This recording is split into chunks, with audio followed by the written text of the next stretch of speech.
عمرې له کم کسان چې د عمرې طریقه یې نوي زده دا هغه لازمي وګورئ ځکه چې د الله پاک د دې ټول مسلمان بوتله کې ځکه چې د پاک ځای دی او د خانه کعبه بل خبره ده دا ویډیو تاسو را سره وګورئ مولا سره بالکل اسانه طریقه ښودلې ده اس طریقې تاسو عمره کوئ راشئ دا ویډیو وګورئ صادرې چې دا یو عمرې دې کې صدقه دی نو یو بلنګي یو بصادري دا بیلټ دی ترتیب دا دی چې کله تاسو مثلا ایرپورټ ته لاړې احرام تړې اسلام آباد ایرپورټ کې مستقل کیبینونه هم شته او دا سموکو هغه کیبین ته به ځان سره چې دی نو دا صادرې والې وربشې کپړې به لرې کې د هغې نه پس چې احرام کله تړو د احرام لاندې به نه کمیسي نه به پرتوګي نه به بنیني نه به جنګي نه به هنډرویر وي دا څیزونه به نه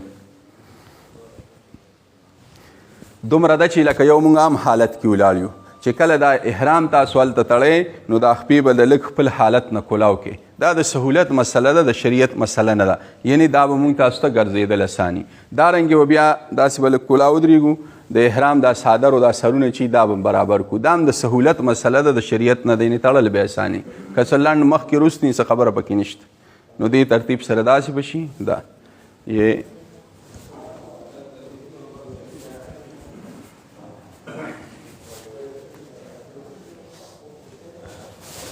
دې طریقې سره که ګیټۍ پټي بد دا که تاسو رابره کوئ دې به ټیټ کېږي دې د پاسه بیا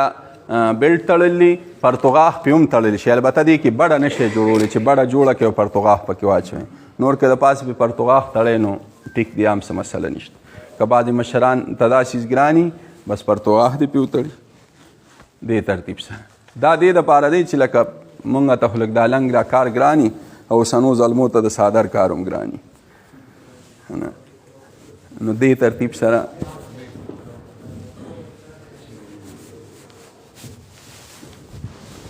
دا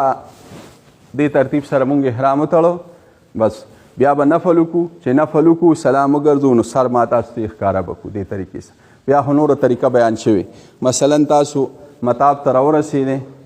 کعبه په نظر راله دعا مو وغوښته تلبیه ویل ختم شو اوس به استبا وکړو استبا دې ته وایي دې ترتیب سره په دې وجه که بعضې ملګري دا صادر د دې غاړې په سر د احرام صادر به داسې په سر نو دا ښې اوږه بالکل ښکارئ دا اوس یو عملي داسې نمونه ونته ده که نه دې لاندې به کمیس وغیره نه دا ښې اوږه به ښکاره شي بیا به مونږ راشو دې کونه کې دا حجر اسود لګېدلې داسې به ودرېږو چې د مونږ دا ښې اوږه د حجر اسود کونې ته مخامخ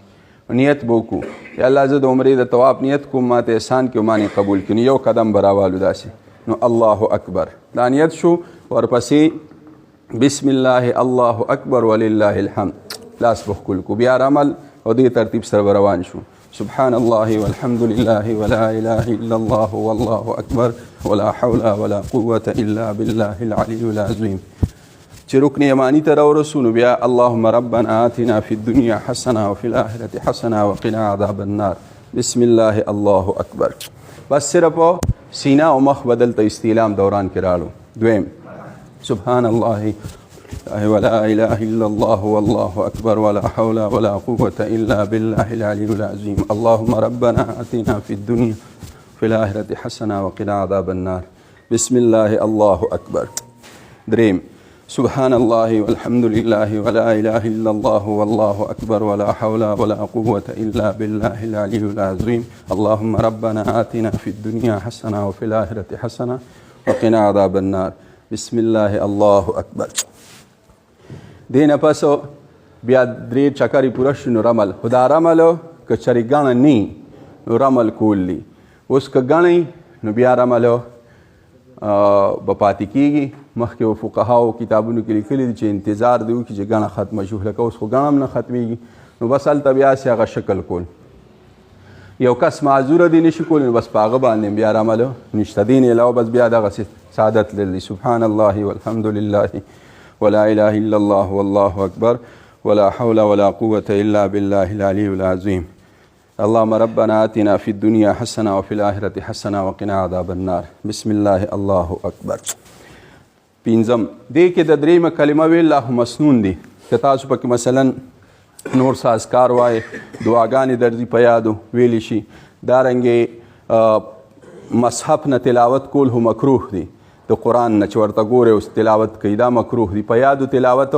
جایز، د کارډ نه دعاګانې ویل مکروه، په چغه باندې ذکر کول دا مکروه، یو تنې په چغه وی نورې ورپسې وی دا مکروه، دوران طواف کعبې ته کتل هم مکروه. داسې او دین علاوه ګډي رکن یمانی دی نو دی لکه چرې تاسو تم تکلیف نی ستاسو نم چاته تکلیف نی نو ښې لاس وړل دواړه لاس وړلو دا هو مستحب دی، خو دلته لاس پورته کول نشته دی، دې لاس پورته کولو نشته دی. لاس وړل والا که چرې تاسو تم سهولتي ستاسو تم تکلیف نی ستاسو نه چاته تکلیف نی. چې راورسو نو بیا بسم الله الله اکبر، شپږم سبحان الله والحمد لله ولا اله الا الله اکبر ولا حول ولا قوة الا بالله العلي العظيم. اللهم ربنا آتنا في الدنيا حسنة وفي الآخرة حسنة وقنا عذاب النار. بسم الله الله أكبر، سبحان الله والحمد لله ولا إله إلا الله والله أكبر ولا حول ولا قوة إلا بالله العلي العظيم. اللهم ربنا آتنا في الدنيا حسنة وفي الآخرة حسنة وقنا عذاب النار وادخلنا الجنة مع الأبرار. بسم الله الله أكبر. چکر وشوي و استلامي آتشوي یکه چې موږ شروع کول نو موږ استلام وکړو، چې موږ چکر وم پوره کړو بیا مو وکړو نو اته استلام شوي. نو لومبني استلام او اتم استلام دا سنت دي، لومبني استلام او اتم استلام سنت دي. د منځ کې چې کوم استلامونه دي دا مستحب دي. بعضې وخت کې تاسو تیل راغی یا د څه د وجې مخکې لاړی استلام مو نه کړی نو ریورس ګیر مه لګوئ، بس پاتې شو مستحب، ځکه چې تاسو شاته راځئ تاسو ته به هم تکلیف وي خو ستاسو نه به نورو خلکو ته تکلیف وي. نو یو یعنې دا لومبني او اتم استلام چې دی نو دا سنت دی. او بیا چې دا وشي که ستاسو خیال یې اخري چکر کې زه لږ نور هم رادې خوا شم نو دا هم د سهولت په اعتبار چې اخري چکر یې نو ورو ته بیا ګڼې نه بار کېږئ، بس چې دلته راورسئ استلام به مو کوو سایډ ته به شئ نو خپل نفل وغیره به دغئ. که تاسو نږدې روان یې نو بیا چې راوځئ سیده راوځئ خو خلکو له به تکلیف ورکوئ، او چې په سهولت وځئ چې چاته تکلیف نشي نو یو چکر به ورسره بیا چې خیراتي بل وخی نو کنې چې لږ بار راوتی نو بیا ورته تکلیف نی، بس چې راوځئ طواف پوره شي اوږه به واپس پټه کړو، ځکه استبا به وواړو چکر وکړي ټکه شي بیا نفل کولو بیا زمزم څکلو بیا نه. تاسو دا ویډیو کتل مولانا صاحب د خپلې اسانه طریقه ښودلې وه او دا ویډیو مخکې ما ګوسه لازمي شیره کړئ د ثواب باندې شیره کړئ. ډېره مهرباني والسلام.